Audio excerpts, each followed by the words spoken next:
Love for God is not a mere sentiment, it is a living, working power. Ano pong ibig sabihin nun? Ang sabi rito, hindi lamang po ito yung basta't yung pakiramdam po natin.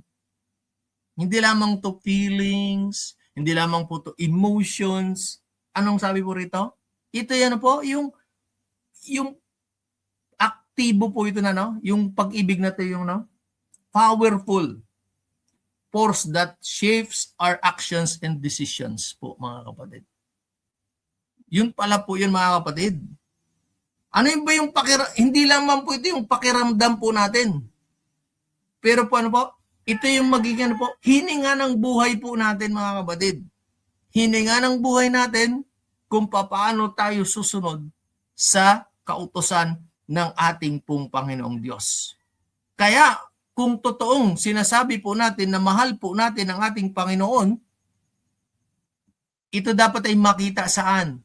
Sa ating pong pagpili, sa ating pong pananalita, at sa ating pong mga gawa po, mga kapatid.